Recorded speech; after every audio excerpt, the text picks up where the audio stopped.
Photography, which by the late 19th century had established itself as a tool for recording, captured slices of social life and everyday scenes on the U.S. frontier.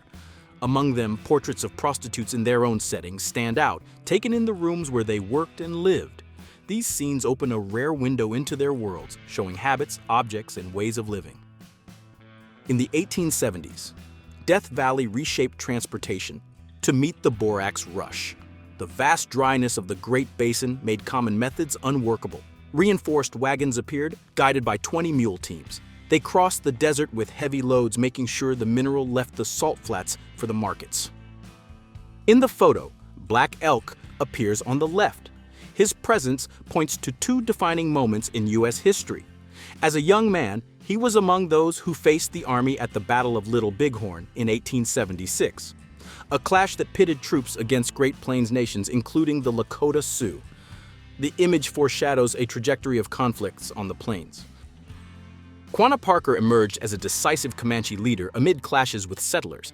The son of Cynthia Ann Parker, a white girl kidnapped in childhood and brought into the tribe, he led his people with strategy and resolve.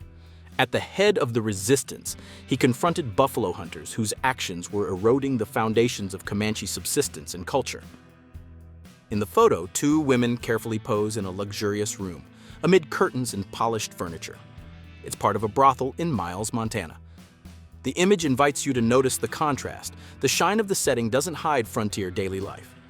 At the time, the town, with about 1,000 residents, had a reputation as a wide open place. A judge summed it up: moral decay and almost no law. In Caldwell, Kansas, a cowboy poses in gear built for the job and the land he faces. It's not just style, every piece has a purpose.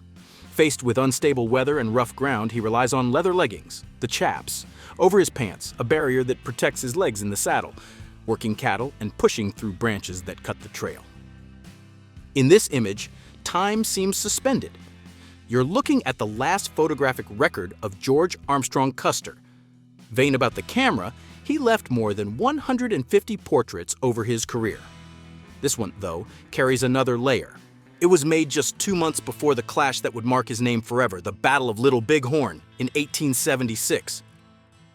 In the 1850s, the Ambrotype, made on glass plates, spread as a cheaper alternative to daguerreotypes, which had paved the way for photography. In this example, the subject remains anonymous. Precisely for that reason, the framing and gaze suggest stories and make this a striking portrait of the American Old West. In Greenwood, Kansas, a group of pioneers pauses the march and shelters in the wagon's shade for a picnic. In the brief rest, eyes scan the horizon and plan the next leg. These vehicles were the bridge for those crossing the country in search of land and work, a symbol of a time when the road, risk, and hope walked side by side. In the early decades of the 20th century, Joella Irwin stepped into rodeos, spaces dominated by men, and changed the game. In equestrian events, she showed control and speed, competing on equal footing. Every win opened the way for other women. Her consistency in the arenas earned her respect, titles, and a prominent place in the sport's history. In 1884, a cabinet card captures a scene at the San Carlos Reservation in Arizona. It was a common format at the time. What grabs the eye is its historic weight. It's believed to be the first portrait of Geronimo, the Apache leader who, years later, would enter the popular imagination, a seemingly simple image that opens into a larger story. Jesse James, a figure who marked the Old West, gained fame at the head of the James Younger gang. With bold hits on trains and banks, he turned robberies into routine and became a symbol of a turbulent time. The web of loyalties and getaways sustained his legend until it finally snapped. In 1882, he was killed, and the story traded myth for an epitaph. During the United States expansion phase, Kit Carson became a touchstone. He lived on the move, fur trapper, explorer, and skilled mountain man. Recognition grew when he took the trail alongside John Pathfinder Fremont, leading expeditions that opened routes and cemented his name as one of the protagonists of exploration in the West. Made around 1880, this image still raises questions. Who are these people? Researchers suggest the standing man is John Kinney. In 1875, he was already drawing attention as the head of a gang of rustlers active in southern New Mexico. The other identities remain unconfirmed. If the hypothesis holds, the photo catches a central face of crime. In 1899, Pearl Hart made history by taking part in one of the last stagecoach robberies in the West. The unexpected daring deed crossed borders and turned her into a well-known figure nationwide. Fame solidified soon after, when her story made it into the pages of Cosmopolitan magazine, boosting public interest in her trajectory. Known as the Rose of Cimarron, Rose Dunn gained notoriety at 15.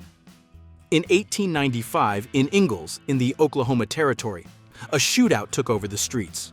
In the chaos, Rose crossed the gunfire to reach her boyfriend, a famous outlaw, and pulled him out of the siege between Lawmen and his partners.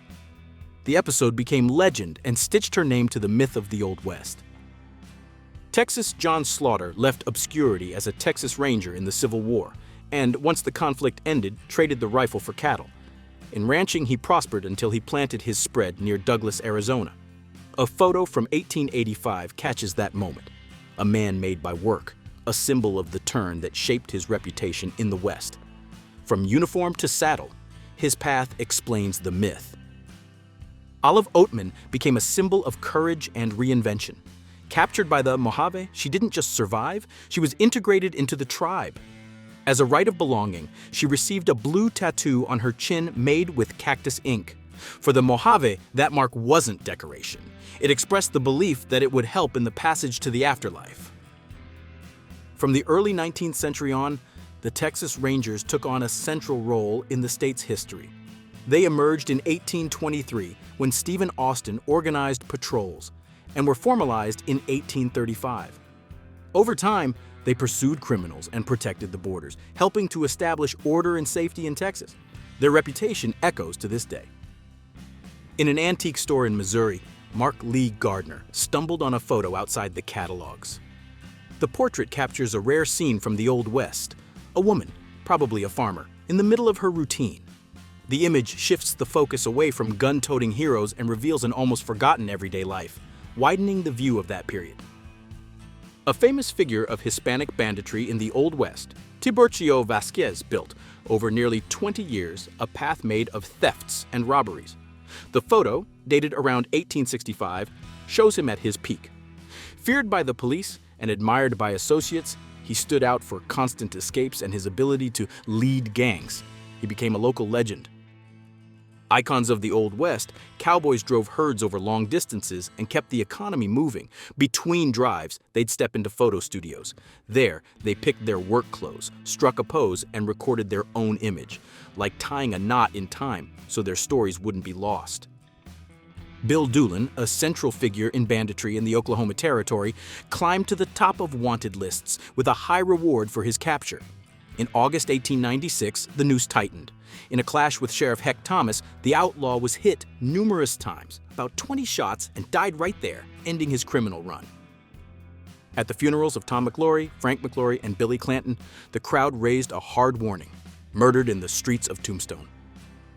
The slogan echoed beyond the cemetery and condensed grief and outrage after the OK Corral shootout in 1881, fixing in collective memory a clash that marked the Old West's imagination.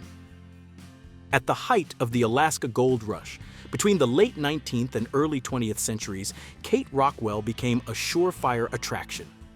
With dances and the songs of the moment, she kept miners' attention, rotating through high-energy numbers. Her red chiffon dresses brightened the harsh northern scene, and little by little, she became a beloved presence for those who packed the halls. In 1865, the camera catches Wild Bill Hickok without a pose.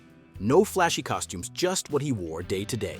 The contrast with later images, full of theatricality, is clear. In this more restrained picture, a portrait of the man behind the myth emerges, revealing clothing choices and traces of a personal style still taking shape. In 1876, in the flow of cattle drives, a photo taken in Dodge City, Kansas, caught Bat Masterson and Wyatt Earp side by side. More than a portrait, it's a record of the meeting of two lawmen who, by working together, helped shape everyday life in the West and also marked a decisive chapter in the history of the United States.